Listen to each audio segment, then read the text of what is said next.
이 시간 본문은 빌닷의 두 번째 연설에 대한 욥의 답변입니다. 앞에서도 그랬던 것처럼 욥은 친구들에게 자신의 고통을 토로합니다. 그리고 특별히 이 시간 본문에서는 욥이 친구들에게 자신을 좀 불쌍히 여겨달라고 부탁을 하기도 합니다. 그러나 궁극적으로 욥은 사람을 바라보고 사람을 기대하는 것이 아니라 부활의 소망을 바라보고 있습니다. 그리고 최후의 심판까지 바라보고 있다는 것이 오늘 본문에 기록되어 있습니다. 본문을 크게 네 부분으로 나누어서 보겠는데요. 먼저 1절로 6절, 욥의 마음을 짓부수는 친구들의 말, 이런 내용입니다. 욥의 마음을 짓부수는 친구들의 말. 그리고 이어서 7절로 12절에는 고난 가운데 부르짖어도 응답하지 아니하시는 하나님. 고난 가운데 부르짖어도 응답하지 아니하시는 하나님. 하나님은 원래 이런 하나님이 아니십니다. 자녀된 우리들의 부르짖는 기도를 들으시는 하나님, 세밀한 음성까지도 신음소리까지도 귀 기울여 주시는 하나님. 그래서 때가 되면 반드시 응답하시고 능력으로 역사하시는 아버지 하나님이십니다. 그런데 욥의 경우 아무리 하나님께 기도해도 아무리 하나님께 부르짖어도 하나님께서 응답도 안 주시고 아무 감동조차 안 주십니다. 그래서 7절로 12절의 내용이 고난 가운데 부르짖어도 응답하지 아니하시는 하나님. 13절로 22절, 가장 가까운 사람들에게 버림받은 욥. 가장 가까운 사람들에게 버림받은 욥. 그리고 마지막 23절로 29절. 이 시간 제목인데요. 나의 대속자가 살아계시니. 나의 대속자가 살아계시니. 오늘 본문의 절정이라고 할 수 있습니다. 욥은 극심한 고통 속에 있었지만 기도 응답이 없고 아무 감동조차 없는 답답한 상황 속에 있었지만 게다가 가장 가까운 이들에게조차 버림받는 외롭고 서글픈 상황 속에 있었지만 그럼에도 나의 대속자가 살아계시니 살아계신 예수 그리스도만을 바라보고 장차 부활의 소망 그리고 최후 심판까지 바라보았던 것입니다. 자, 이제 1절로 6절, 욥의 마음을 짓부수는 친구들의 말, 이런 내용인데요. 본문 1절로 2절 먼저 같이 읽어보겠습니다. 욥이 대답하여 이르되 너희가 내 마음을 괴롭히며 말로 나를 짓부수기를 어느 때까지 하겠느냐. 말로 나를 짓부수기를 이렇게 표현하고 있죠. 사람의 입에서 나오는 말이 상당한 위력이 있습니다. 짓부술 수 있는 그런 위력이 있다는 것이죠. 여기서 짓부순다는 말의 원뜻은 박살내다, 산산조각내다 이런 의미입니다.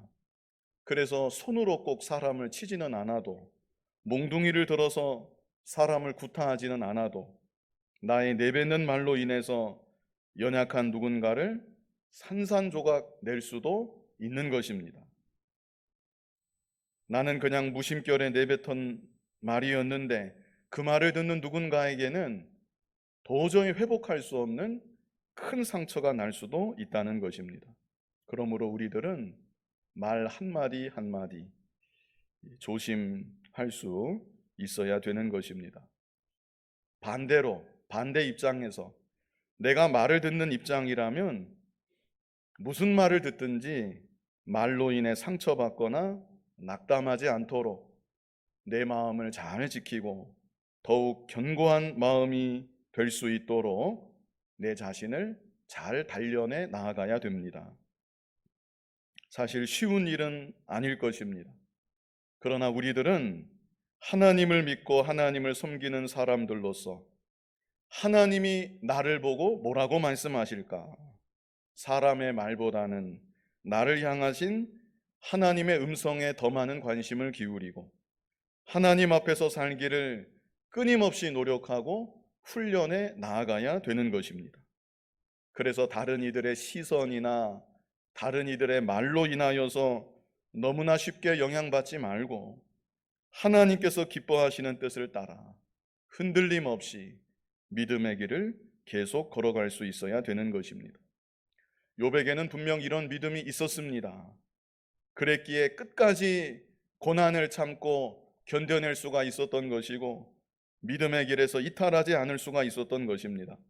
그러나 그럴지라도 친구들의 말이 너무나 공격적이고 당장 자신의 마음을 짓 이기듯이 너무나 아프게 하기 때문에 욥이 이런 말도 이렇게 잠시 하였던 것입니다.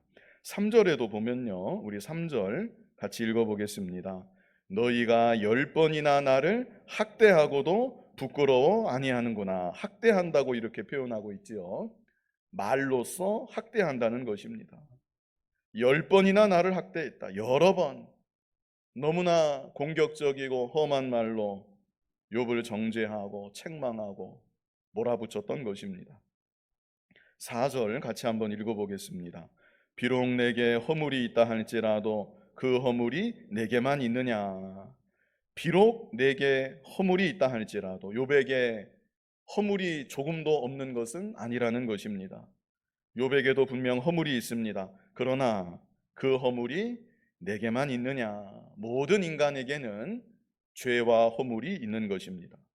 그런데 욥의 친구들은 자신들은 완전한 의인인 것처럼, 반대로 욥은 형편없는 죄인인 것처럼 그렇게 상황을 설정하고 욥을 너무나 가혹하게 책망하고 정죄하였던 것입니다. 5절로 6절 우리 같이 읽어보겠습니다. 너희가 참으로 나를 향하여 자만하며 내게 수치스러운 행위가 있다고 증언하려면 하려니와 하나님이 나를 억울하게 하시고 자기 그물로 나를 애워싸신 줄을 알아야 할지니라. 욥이 당하는 고난의 근본적인 이유, 그것은 욥의 죄값이 아니라 하나님께서 욥에게 고난을 주신 것입니다. 그 이유에 대해서는 욥기가 다 끝나도록 명확하게 나오지 않습니다. 다만 하나님의 주권입니다. 하나님의 주권 가운데 의로운 욥이었지만 그런 욥에게 하나님이 고난을 허락하여 주셨던 것이고, 욥도 그 사실을 알고 하나님께서 자신에게 고난을 허락하셨다는 것을 알라고 그렇게 친구들에게 말하고 있는 것입니다.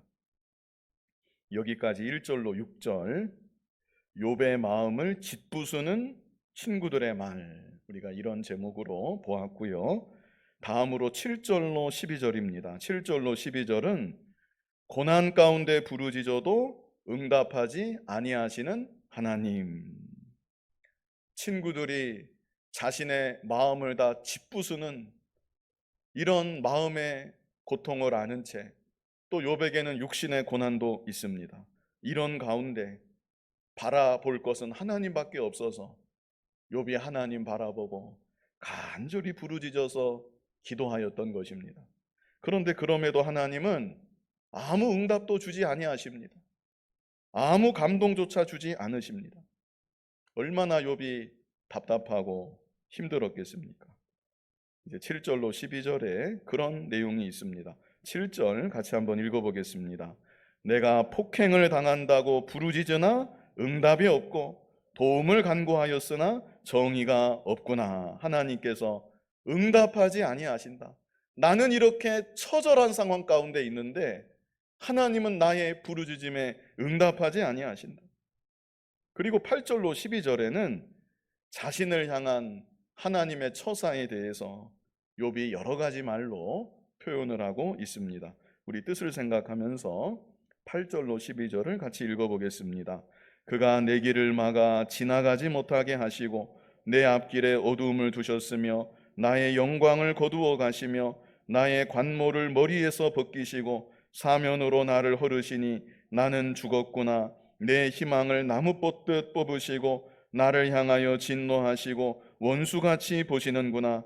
그 군대가 일제히 나와서 길을 도두고 나를 치며 내 장막을 둘러 진을 쳤구나.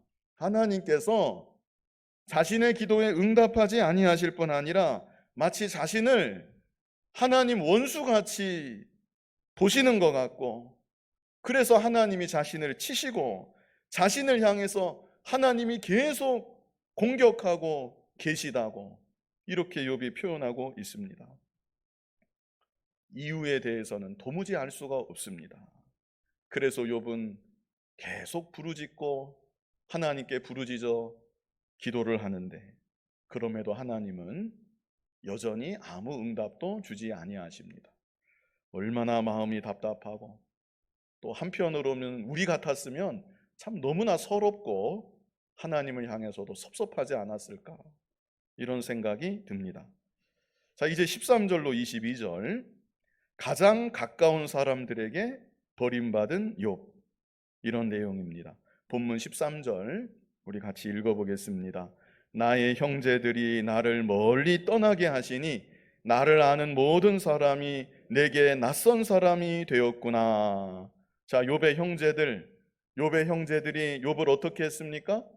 멀리 떠났습니다. 멀리 떠났다. 왜 욥을 멀리 떠났을까요?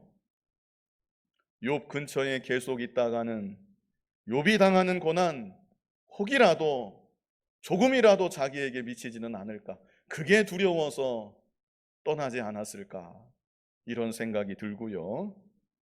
또 한 가지는 가까이 있으면 아무래도 욥을 도와줘야 됩니다. 어떻게 보면서 알면서 그냥 지나갈 수가 있겠습니까? 음식이라도 좀 해서 갖다 주든지 간병이라도 좀 해주든지.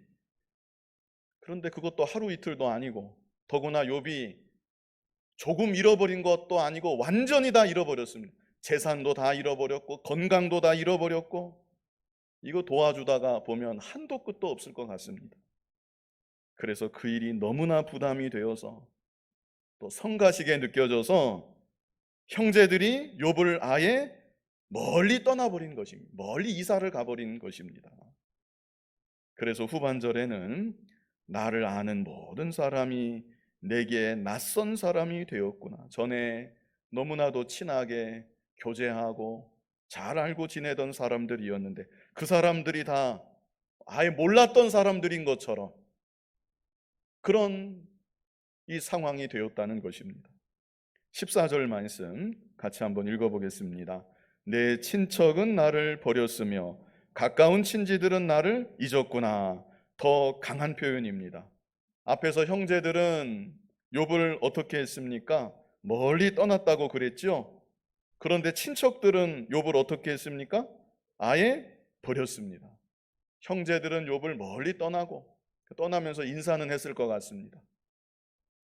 그래도 잘 참고 회복되기를 바래, 뭐 이러면서 갔다든지, 뭐 또 언제고 한번 찾아올게, 뭐 이러면서 갔겠죠. 연을 아예 끊지는 않고 대신 멀리 이사를 갔고. 그러나 친척은 나를 버렸다. 이것은 아예 철저히 외면을 했다는 것입니다. 우리 더 이상 아는 척 하지 맙시다, 그렇게 말하지는 않았어도 어느 순간부터 욥을 아예 철저히 외면을 하는 것입니다. 아예 모른 척하는 것입니다. 그래서 욥이 내 친척은 나를 버렸으며 가까운 친지들은 나를 잊었구나. 욥에 대해서 아예 잊은 것처럼, 전혀 기억에도 없는 것처럼 욥을 그렇게 잊었다는 것이죠. 그래서 가장 가까운 사람들에게 철저히 외면당하고 철저히 버림당한 욥의 상황을 우리가 보게 됩니다. 15절 같이 한번 읽어보겠습니다. 내 집에 머물러 사는 자와 내 여종들은 나를 낯선 사람으로 여기니 내가 그들 앞에서 타국 사람이 되었구나. 내 집에 머물러 사는 자, 이들은 욥이 환난 당하기 전에 욥의 도움을 받으려고 욥의 집에 들어왔던 나그네들, 정처 없는 사람들, 그런 사람들을 말하는 것입니다. 그들이 뭐 오갈 데가 없으니까 아마 계속 머물러 있었던 것 같습니다. 그런데 그런 자들조차, 그리고 여종들조차 나를 낯선 사람으로 여기니 내가 그들 앞에서 타국 사람이 되었구나. 환난 당하기 전에는 어떻게 했겠습니까? 욥을 보면 다 인사하고, 아침에 보면 좋은 아침입니다, 잘 주무셨습니까? 그렇게 인사하고, 욥이 베풀어주는 호의에 감사하고 그랬겠는데, 이제 욥이 고난 중에 있으니까 이런 사람들조차 욥을 아예 모르는 사람 취급을 하였다는 것입니다. 16절 같이 읽어보겠습니다. 내가 내 종을 불러도 대답하지 아니하니 내 입으로 그에게 간청하여야 하겠구나. 그리고 욥이 종을 부릅니다. 여기 앞에서는 낯선 사람으로 여긴다고 했는데, 그래도 주인이고 종이니까 그 뒷모습을 보고 부르겠지요. 아무개야.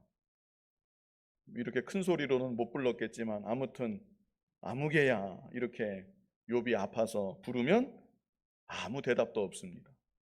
무시하고 그냥 지나가고 깜깜무소식입니다. 이렇게 종들조차 욥의 말을 무시했다. 그래서 욥이 하는 말이 내 입으로 그에게 간청하여야 하겠구나. 뭐 아무개 씨 이런다든지, 아니면 아무개 선생님, 제가 너무나 목이 말라서 그러는데 물을 좀 가져다 주시면 고맙겠습니다. 제발 부탁입니다. 물 한 잔만 내게 가져다 주십시오.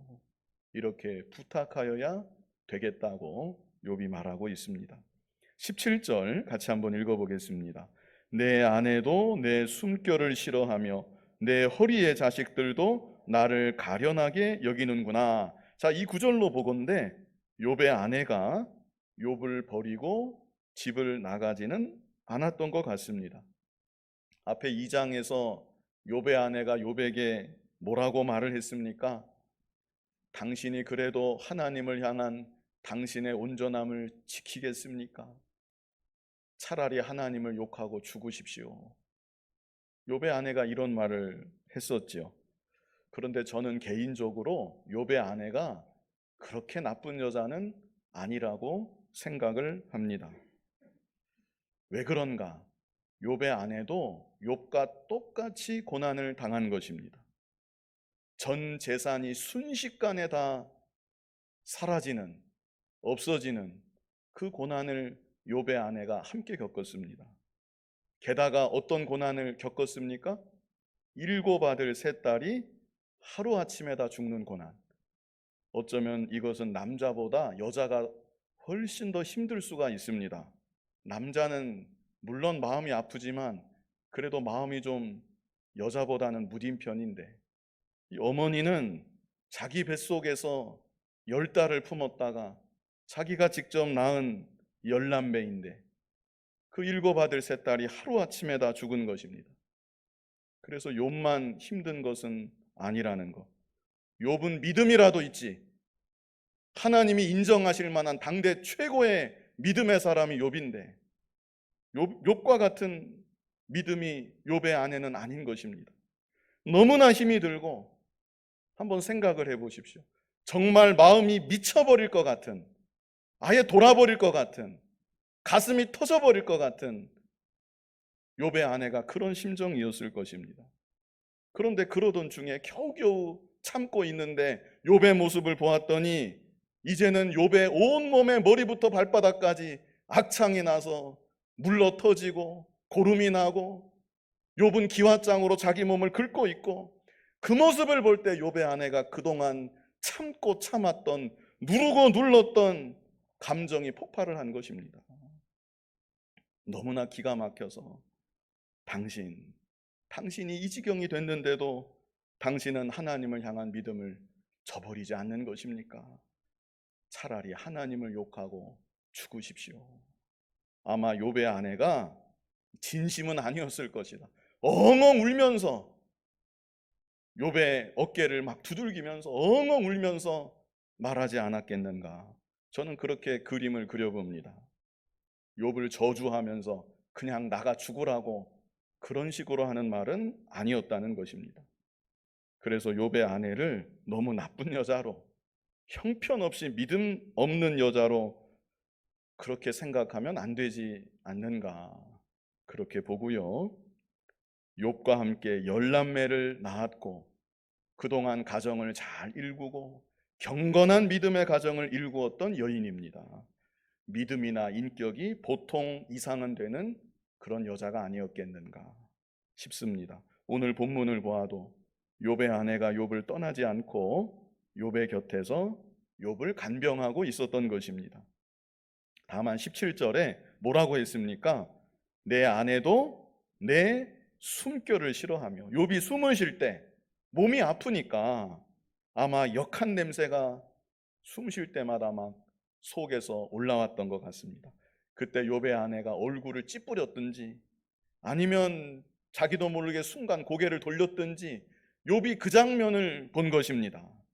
그래서 내 사랑하는 아내도, 비록 내 곁을 지금까지 지키고 있는 내 아내도 내 숨결을 싫어한다. 사랑하는 아내라 할지라도, 계속 그 곁을 지키고 있는 간병하는 아내라 할지라도 욥과 온전한 한 몸, 한 마음은 될 수가 없는 것입니다. 후반절에는 내 허리의 자식들도 나를 가련하게 여기는구나. 허리의 자식들이 누구일까? 여러 가지 해석이 있습니다. 저는 한 가지만 말씀을 드리면 제 생각인데요, 손주들이 아니겠는가 싶습니다. 아마 욥의 자녀들 중에 후손을 남겨두고 떠난 자녀가 있지 않았겠는가. 그래서 욥의 손주들, 그런데 그들도 나를 가련하게 여기는구나. 여기서 가련하게 여긴다는 것은요, 왜 이렇게 번역을 했는지 모르겠지만 혐오한다는 의미입니다. 혐오한다.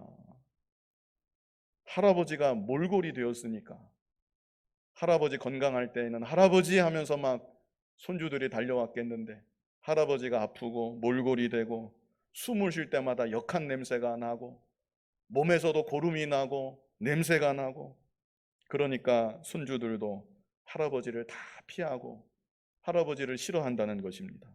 그래서 가장 사랑하는 사람들에게도 욥이 이렇게 소외감을 느끼고 고독함을 느끼고 있다는 것을 말하고 있는 것입니다. 18절 같이 한번 읽어보겠습니다. 어린아이들까지도 나를 업신여기고 내가 일어나면 나를 조롱하는구나. 이것은 동네 아이들도 나를 업신여긴다. 욥이 힘겹게 아픈 몸을 이끌고 일어나면, 겨우겨우 일어나면 그 모습을 보고 조롱을 한다는 것입니다. 19절 같이 읽어보겠습니다. 나의 가까운 친구들이 나를 미워하며 내가 사랑하는 사람들이 돌이켜 나의 원수가 되었구나. 20절 같이 읽어보겠습니다. 내 피부와 살이 뼈에 붙었고 남은 것은 겨우 잇몸뿐이로구나. 자, 욥의 그 모습이 어떤 모습인지 우리가 충분히 상상해 볼 수가 있습니다. 피부와 살이 어떻게 되었대요? 뼈에 붙었다. 피부와 살이 뼈에 붙었다. 남은 것은 겨우 잇몸뿐이로구나. 완전히 그야말로 해골처럼 그런 모습이 되었던 것입니다. 21절 같이 읽어보겠습니다. 나의 친구야, 너희는 나를 불쌍히 여겨다오. 나를 불쌍히 여겨다오. 하나님의 손이 나를 치셨구나. 그래서 욥이 새 친구들에게 뭐라고 합니까? 나를 불쌍히 여겨달라. 다시 말해서 긍휼을 좀 베풀어 달라. 이렇게 욥이 부탁을 합니다. 더 이상 독한 말로 나를 짓부수지 말고 나의 이런 상황과 모습을 좀 바라보고 나를 향해 긍휼을 좀 베풀어 달라. 욥이 이렇게 말하고 있는 것이죠. 22절 같이 한번 읽어보겠습니다. 너희가 어찌하여 하나님처럼 나를 박해하느냐? 내 살로도 부족하냐? 이 구절이 의미심장합니다. 너희가 어찌하여 하나님처럼 나를 박해하느냐? 하나님처럼 나를 박해하느냐? 우리는 이런 사람이 되어서는 안 되겠습니다. 마치 내가 하나님인 것처럼, 하나님의 공의를 내가 다 대변하는 사람인 것처럼 그렇게 형제를 대해서는 안 된다는 것입니다. 우리는 서로 간에 다 똑같은 죄인이라는 사실을 잊어서는 안 됩니다. 50보, 100보의 차이입니다. 다 거기서 거기라는 거. 하나님이 보시면 더더욱 그럴 것입니다. 다 50보, 100보이다. 그러므로 우리들은 어느 누구를 보든지, 특별히 고난당하는 사람을 볼 때에 우리가 가져야 될 마음은 사랑과 긍휼의 마음입니다. 사랑과 긍휼의 마음, 채율의 마음. 그런데요, 이 잘 믿는다는 사람들 가운데, 또 성경을 많이 안다는 사람들 가운데 마치 자신이 하나님인 것처럼 완전한 잣대를 다른 사람들에게 들이대는 그런 경우가 있습니다. 그래서 정죄하고 책망하고, 어쩌면 그게 바른 말일 수는 있습니다. 완전한 말씀에 근거해서 정죄하고 책망하고, 심지어 재판자가 되어서 심판하려고 하고, 우리는 그런 모습이 되어서는 안 되겠다는 것입니다. 항상 하나님 앞에서 겸손한 마음을 잃지 말고, 나 역시 죄인이다. 저 사람이나 나나 무슨 차이가 있겠는가. 나 역시 죄인이다. 나 역시 죽어 마땅한 사람이다. 이렇게 생각을 하고 다른 형제들을 바라볼 때, 물론 옳고 그른 것은 분별할 수 있어야 되지만 근본적으로는 사랑과 긍휼의 마음이 언제나 되어야 한다는 것입니다. 자, 이제 마지막 23절로 29절이 남았는데요.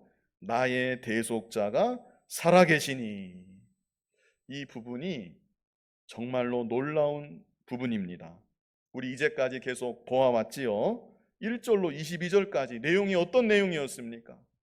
욥이 고난받는 내용, 버림받는 내용, 무시당하고 외면당하는 내용, 욥의 육체의 몰골이 어떠한지, 피부와 살이 다 뼈에 붙었다고 했고, 참 그런 너무나 어둡고 음침하고 이런 말씀이 계속 이어졌는데, 마지막 23절로 29절은 전혀 분위기가 다릅니다. 마치 빵빠레를 울리는 것 같은 그런 내용이 여기 기록되어 있습니다. 정말 놀라운 단락이 아닐 수 없습니다. 자, 23절로 24절 우리 같이 한번 읽어보겠습니다.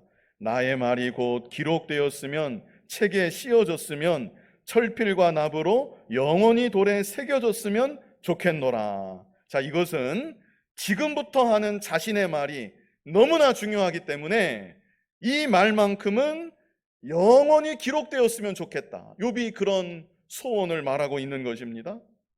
욥의 소원대로 성령의 감동과 역사하심을 따라 욥이 지금부터 하는 말만이 아니라 욥의 말이 다 기록이 되어서 오늘날 우리에게까지 이렇게 읽혀지고 있습니다. 그런데 중요한 것은 욥이 무엇보다 중요하게 생각해서 이 말만은 영원히 기록되었으면 좋겠다 했던 것이 무슨 말인가 하는 것입니다. 앞에서 고난당한 거, 소외당한 거, 배신당한 거, 그게 아니라는 것입니다. 그런 것들은 중요한 것이 아니라는 것입니다. 기억할 만한 일이 아니라는 것입니다. 그러면 무엇인가? 25절부터 나오는데요. 우리 25절 같이 읽어보겠습니다. 내가 알기에는 나의 대속자가 살아계시니 마침내 그가 땅 위에 서실 것이라. 앞에 있는 어둠의 장막을 다 걷어 제치는 것 같은 말씀이 여기 있는 것입니다. 그럴지라도 내가 알기에는 나의 대속자가 살아계시다. 예수 그리스도를 소망하고 예수 그리스도를 바라보는 믿음의 고백을 욥이 하고 있는 것입니다. 나의 대속자가, 태초부터 계셨던 성자 하나님께서 지금도 살아계시다. 그리고 마침내 그가 땅 위에 서실 것이라. 이것은 두 가지를 다 가리킵니다. 먼저는 성육신하사 이 땅에 오실 것, 그리고 그뿐 아니라 세상 마지막에 재림주로 이 땅에 오실 것. 아무튼 나의 대속자가 마침내 이 땅 위에 서실 것이다. 욥이 이것을 바라보면서 예수 그리스도에 대한 믿음을 고백하고 있는 것입니다. 자, 26절에는요 또 놀라운 말씀이 있는데요, 우리 26절 같이 읽어보겠습니다. 내 가족이 벗김을 당한 뒤에도 내가 육체 밖에서 하나님을 보리라. 앞에서 뭐라고 했습니까? 욥의 살과 피부가 뼈에 다 붙었다고 했죠? 붙어 있는 그것들이 다 벗겨진다 할지라도, 내가 그 지경을 당한다 할지라도, 마지막에는 내 이 육신 다 썩어진다 할지라도 내가 육체 밖에서 하나님을 보리라. 얼마나 확신 있는 믿음입니까? 이것은 부활의 소망입니다. 내가 부활해서 이 연약한 육신 벗어버리고 살아계신 하나님을 배울 것입니다. 27절 같이 한번 읽어보겠습니다.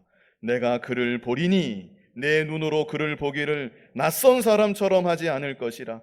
내 마음이 초조하구나. 지금은 하나님이 욥의 기도에 응답하십니까? 안 하십니까? 응답 안 하십니다. 쳐다보지도 않으시는 것 같고 원수처럼 자신을 대하고 공격하는 것 같은데, 그러나 그날에 내가 하나님을 배울 때, 그때는 내가 낯선 사람이 되지 않을 줄로 믿습니다. 욥이 이렇게 고백을 하는 것입니다. 그리고 27절 끝에는 내 마음이 어떻대요? 초조하구나. 자, 여기서 초조하다는 말은요, 갈급하다, 설레여서 어쩔 줄 모르겠다, 막 안달복달하는, 좋은 의미에서 그런 것입니다. 설레여서 안달복달하는, 어쩔 줄 몰라 하는 그 자신의 심경을 표현하는 것입니다. 마치 옛날에 어려서 소풍 갈 때 그 전날부터 기다려지고 밤새 두근거리고 설레이고 그러는 것처럼, 비록 고난 가운데 있지만 부활의 소망만 생각하면 마음이 막 두근두근거리고 설레이고 어찌할 바를 모르겠다는 것입니다. 이것이 욥의 믿음입니다. 아무리 힘이 들어도, 아무리 고통이 극심해도, 사람들이 자기를 다 외면하고 버림당하고 배신당하고 조롱받고 그럴지라도 내세의 소망을 생각하고 부활의 소망을 생각하면 가슴이 벅차오르고 기쁨과 감격이 있다는 것을 욥이 이렇게 고백하고 있는 것입니다. 자, 그리고 28절 우리 같이 한번 읽어보겠습니다.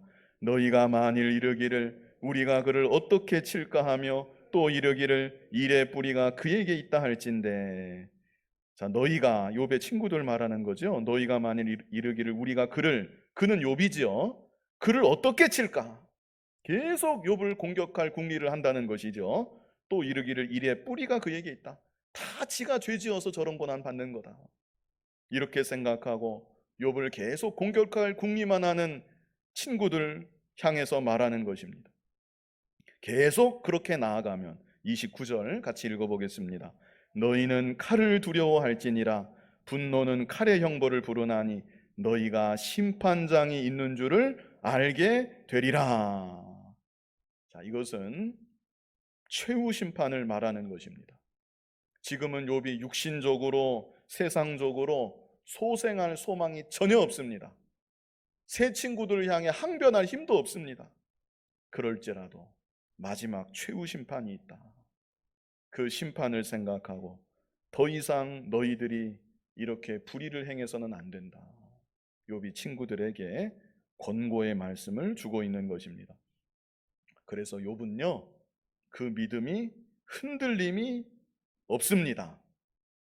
우리로서는 상상조차 할 수 없는 고난을 다 당하였고 지금도 고난 중에 있고, 게다가 하나님은 아무 응답조차 하지 아니하시고 자신을 철저히 외면하고 계시고, 그럼에도 욥은 그 믿음에 흔들림이 없습니다.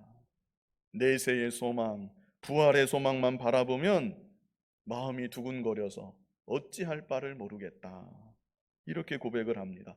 모든 고난을 그 순간만큼은 다 잊을 수가 있는 것입니다. 게다가 마지막 최후 심판이 있다는 것을 또한 바라보고 오히려 친구들에게 권고의 말씀을 주는 것을 우리가 이 시간 보았습니다.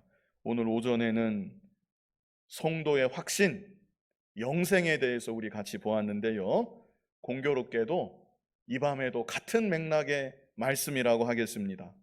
내세의 소망, 부활의 소망, 역시 성도의 확신입니다.